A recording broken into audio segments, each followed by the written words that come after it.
আজকে প্রশ্নোত্তর পর্বে গুয়াহাটির স্থানীয় ভক্ত একজন প্রশ্ন রেখেছেন। তার নাম গুরুদাস পাল। তিনি প্রশ্ন করেছেন, আত্মার জন্ম কোথার থেকে হলো এবং আত্মার এর সহজ এবং সরল মুক্তি কীভাবে হবে। ধন্যবাদ গুরুদাস পাল মহাশয়কে।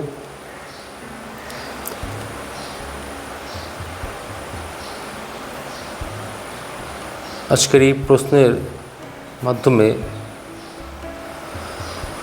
অনেকেরই আত্মা সম্বন্ধে কিছু ধারণা, কিছু কনভেনশনাল ধারণা, যেটা একদমই ভিত্তিহীন, ওটা আশা করি দূর হবে।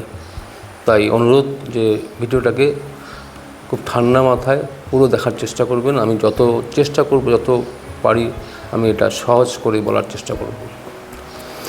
আপনি প্রশ্ন করেছেন আত্মার জন্ম কোথার থেকে হচ্ছে।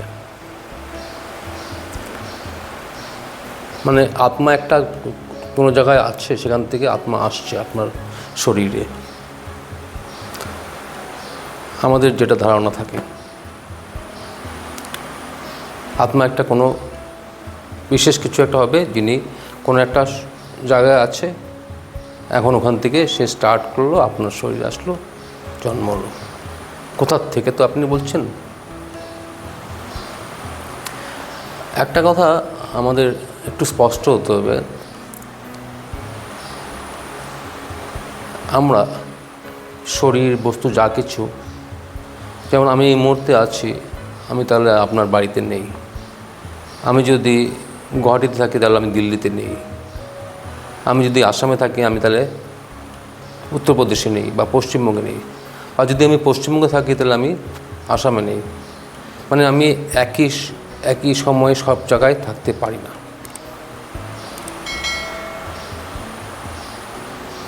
বা যে কোনো বস্তু, এই যে চেয়ারটি আমি ইউজ করছি, চেয়ারটি এখানে আছে, অন্য জায়গায় নেই। মানে আমি যখন এখানে আছি তাহলে পৃথিবীর সব জায়গার থেকে সব জায়গায় আমি নেই। তাই তো আমি এখানে আছি।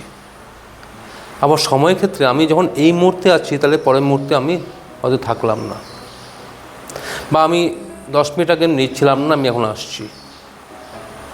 আমি এখানে বসে থাকছি, আমি আধা ঘন্টা পরে বসবো না। তাহলে জিনিস সব কিছু একটা সময়, মানে সময় দিক দিয়েও সব সময় সর্বক্ষণ আমি সব জায়গায় থাকতে পারি না। আমার মধ্যে সীমাবদ্ধতা আছে। মানুষ, জায়গা, যা কিছু বলি, একটা সীমাবদ্ধতা আছে। জিনিস, আপনি এই সীমাবদ্ধতার ধারণাকে ধরে আপনি কোশ্চেনটা আপনার আসছে যে কোথার থেকে জন্ম হচ্ছে। মানে একটা জায়গাতে ছিল, সে এখানে এসে জন্ম হয়েছে। আত্মার ক্ষেত্রে কিন্তু এটা প্রযোজ্য নয়।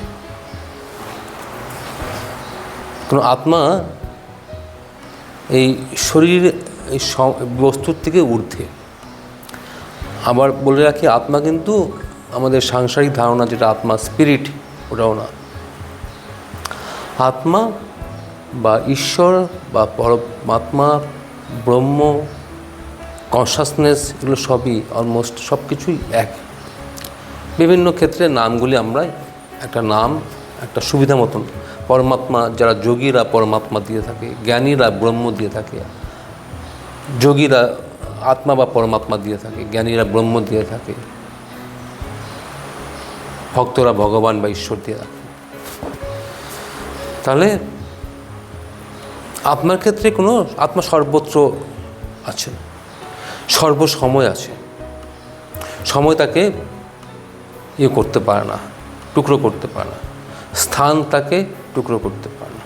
মানে আমি এই মুহূর্তে আছি তাহলে অন্য জায়গায়, বা এই স্থানে আছে, অন্য জায়গাতে নেই, আমাকে টুকরো করেছে। তো সর্বত্র আমি থাকতে পারছি না। আত্মায় কিন্তু সর্বত্র। তাহলে আত্মার জন্ম হওয়াটার কোশ্চেনটা ঠিক না। আত্মা জন্ম নেয় না, কারণ জন্মটা যেটা নেবে সেটা আবার মৃত্যু হবে, ধ্বংস হবে। জন্ম মানে তো সৃষ্টি, সৃষ্টি মানে ক্রিয়েশন, তারপরে ডিস্ট্রাকশন হবেই। যেমন শরীরের এই জন্ম মৃত্যু, শরীর বা body, physical body, gross body যা কিছু দেখি, এটা কিন্তু জন্ম মৃত্যুর আন্ডারে, মানে একটা জায়গাতে সৃষ্টি, জন্ম মানে সৃষ্টি হচ্ছে। এই চেয়ারটা কোনো একটা কোম্পানিতে সৃষ্টি হয়েছে, ফ্যাক্টরিতে সৃষ্টি হয়েছে, এটা কিন্তু আস্তে আস্তে 1000 বছর টিকবে না, 100 বছর টিকবে না, আস্তে আস্তে এটা ভেঙে যাবে। এটা জন্ম মৃত্যুর সার্কেলের মধ্যে পড়ছে।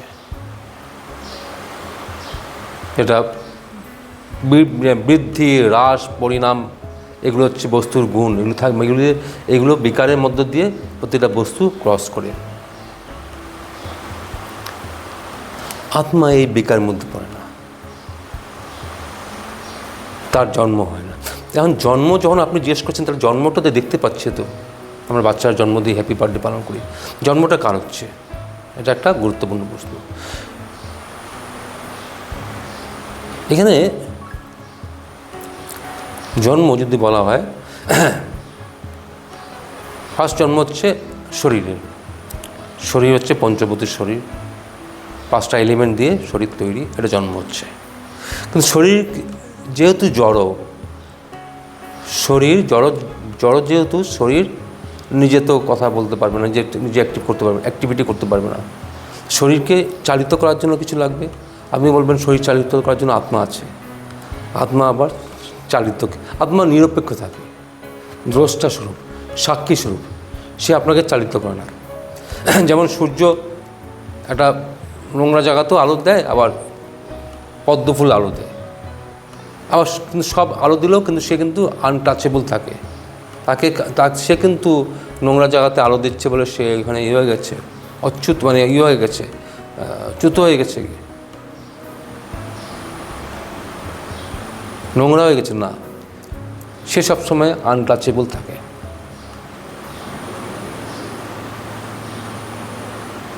তো জন্মটা হচ্ছে আপনার দেহের।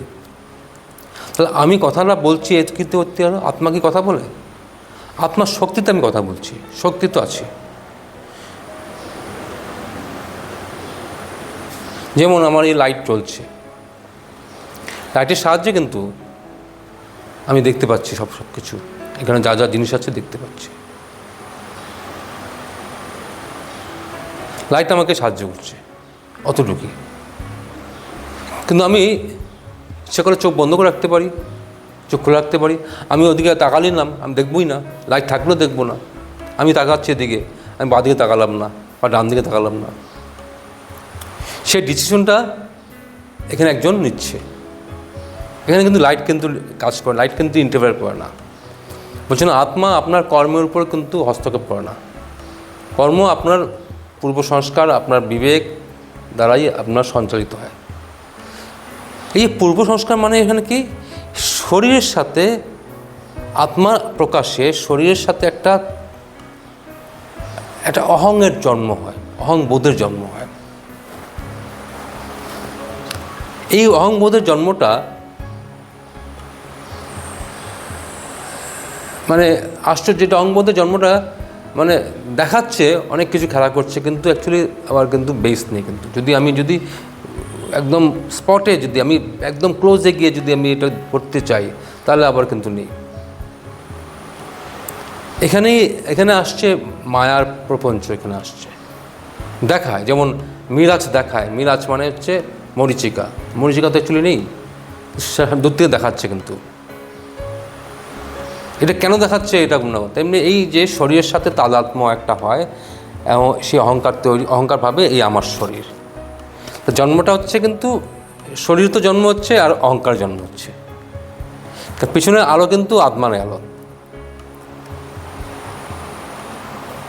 আত্মার আলোতে সব কিছু দৃশ্যমান হচ্ছে, কিন্তু আত্মা কিন্তু ডাইরেক্ট ইনভলভ না।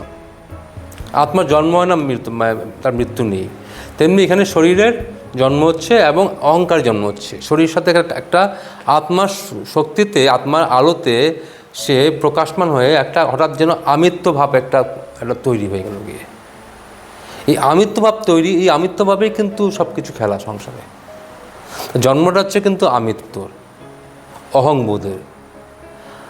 আর এটা অহংবোধটা এমন জিনিস, এটা শরীর চলে গেলেও কিন্তু অহংবোধ থাকে।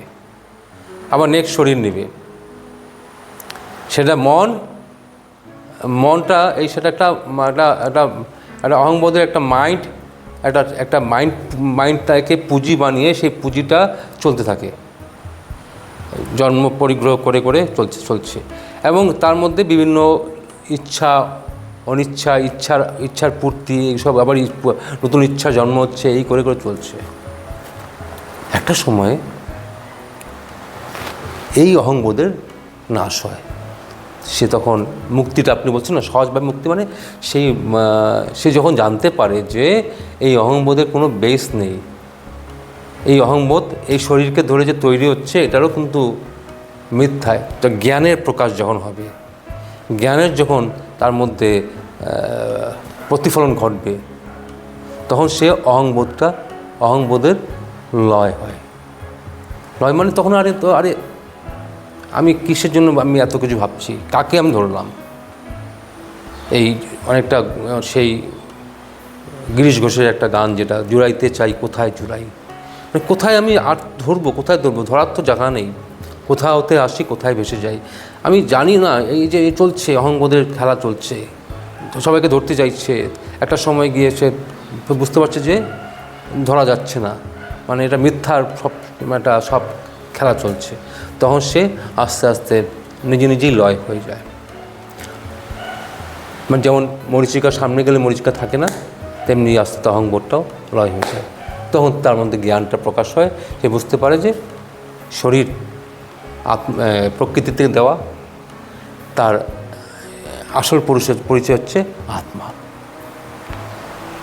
মাঝখানে খালি একটা বড় অহংবোধ এবং আত্মার মাঝখানে একটা দিবার তৈরি করে ফেলছিল, এই দেওয়ালটাকে ভাঙলেই মুক্তি হয়ে গেল গিয়ে।